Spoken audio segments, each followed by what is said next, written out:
Selamat pagi anak-anak yang hebat.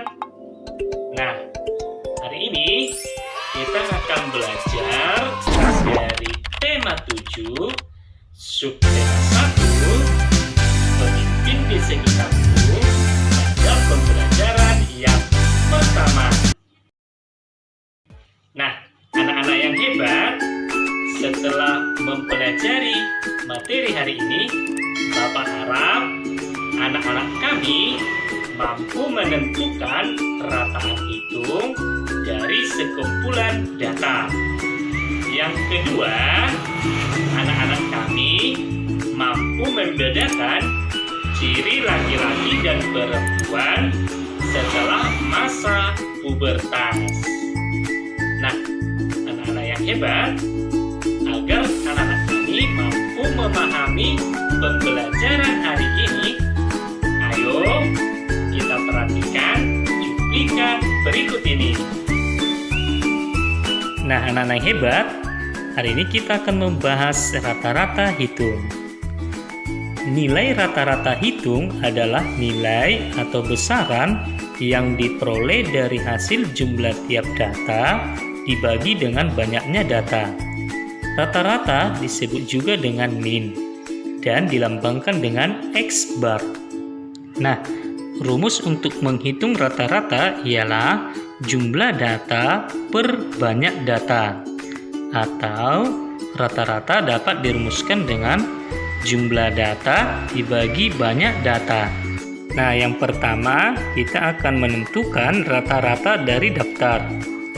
Berikut adalah data usia 10 siswa kelas 6 dalam tahun. 11 tahun, 11 tahun, 12 tahun, 12 tahun, 13 tahun, 12 tahun, 12 tahun, 12 tahun, 13 tahun, dan 11 tahun. Bagaimana cara menentukan usia rata-rata dari data tersebut? Rumusnya tadi dapat kita hitung rata-rata sama dengan jumlah data per banyak data. Jumlah data yang dimaksud ialah jumlah dari 10 usia siswa tersebut.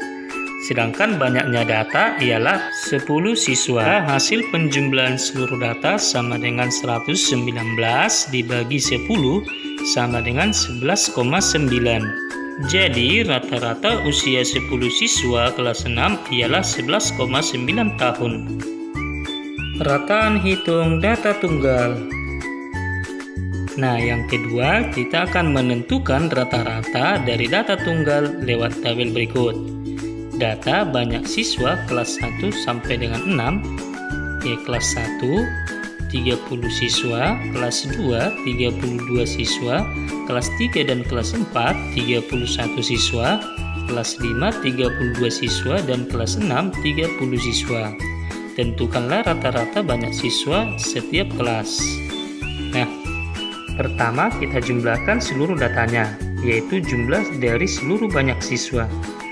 30 tambah 32 tambah 31 tambah 31 tambah 32 tambah 30 sama dengan 186. Banyak datanya sama dengan 6 kelas. Nah, rata-rata dapat kita hitung dengan rumus jumlah data per banyak data sama dengan 186 dibagi 6 sama dengan 31. Jadi, rata-rata banyak siswa di setiap kelas adalah 31 orang.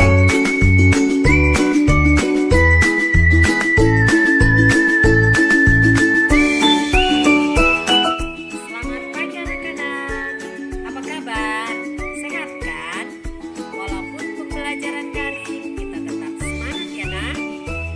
Sekarang kita masuk ke tema 7, muatan bahasa Indonesia, yaitu tentang membuat naskah pidato.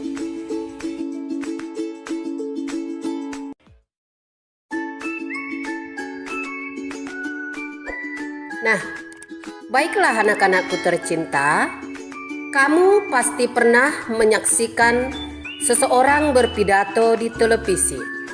Pidato biasanya dilakukan di depan orang banyak sambil memegang mikrofon. Nah, sekarang marilah kita lihat apa yang dimaksud dengan pidato. Pidato adalah sebuah kegiatan berbicara di depan umum atau berorasi dengan susunan yang baik untuk menyatakan pendapatnya atau memberikan gambaran atau informasi tentang sesuatu hal kepada orang banyak. Nah, sebelumnya marilah kita lihat apa itu pengertian daripada atau tujuan daripada berpidato. Apa-apa saja tujuan berpidato? 1. Mempengaruhi orang lain agar berpikir dan bertindak sesuai dengan imbauan yang disampaikan. 2. Memberikan suatu pemahaman atau informasi melalui pidato yang disampaikan. 3. Memberikan hiburan melalui ucapan saat berpidato. Saat melakukan pidato, diperlukan adanya orator atau audiensi. Nah, sebelumnya marilah kita lihat apa itu yang dimaksud dengan orator atau audiensi.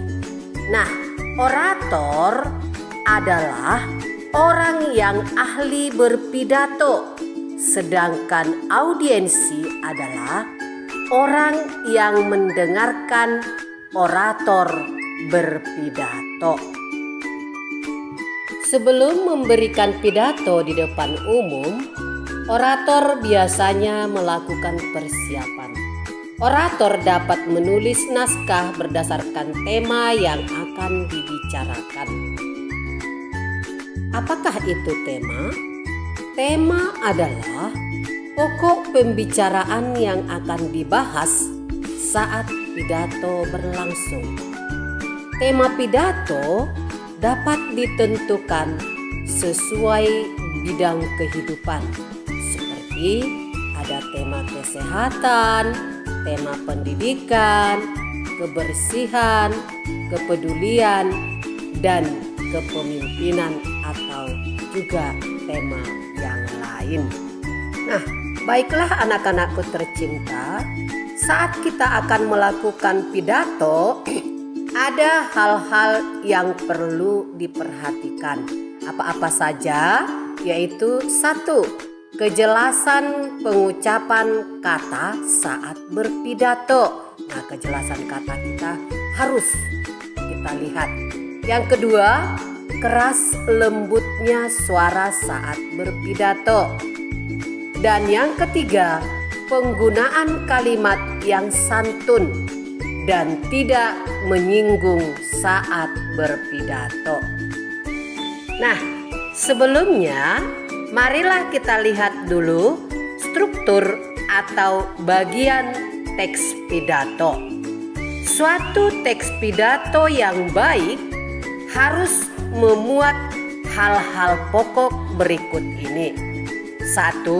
Salam pembuka. Apakah yang terdapat pada salam pembuka? Yaitu berisi kalimat sapaan, yaitu salam selamat pagi, selamat siang, dan lain-lain. Yang kedua, pendahuluan. Apa-apa saja yang terdapat dalam pendahuluan? Yaitu memaparkan topik permasalahan yang akan dibahas. Yang ketiga, inti. Inti yaitu berisi pembahasan topik secara lengkap. Kalimat ajakan atau bujukan digunakan untuk mengajak pendengar melakukan kegiatan yang diharapkan. Dan yang berikut yaitu penutup. Bagian penutup yaitu penyampaian rangkuman atau intisari topik yang telah disampaikan. 1, 2, 3, come on!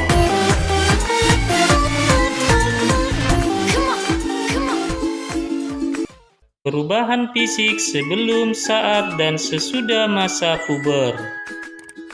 Nah, anak-anak yang hebat, sebelumnya anak-anak kami telah memahami tahapan-tahapan pertumbuhan manusia. Selain dari tahapan pertumbuhan manusia, anak-anak kami pastinya sudah memahami ciri-ciri pubertas yang terjadi pada masa remaja. Sebelum mengalami masa pubertas, manusia mengalami masa anak-anak. Perkembangan tubuh pada masa ini memungkinkan anak-anak untuk mampu membaca, berhitung, memiliki rasa sedih dan malu, serta sudah mulai dapat melakukan pekerjaan-pekerjaan ringan dengan pendampingan orang tua. Yang kedua, masa remaja atau saat pubertas. Setelah melalui masa anak-anak, manusia akan masuk pada masa peralihan menuju dewasa. Masa peralihan ini disebut dengan masa remaja. Pada masa remaja, manusia akan mengalami pubertas. Pubertas ditandai dengan terjadinya perubahan fisik, pola pikir, dan pematangan fungsi organ reproduksi manusia. Perubahan fisik yang kalian alami belum tentu sama dengan teman kalian alami pada umur yang sama. Yang ketiga, masa dewasa atau setelah pubertas. Masa dewasa ialah masa yang sudah melalui masa pubertas. Masa dewasa ditandai dengan melambatnya pertumbuhan dan perkembangan manusia. Pada masa dewasa, manusia sudah dapat berpikir secara matang.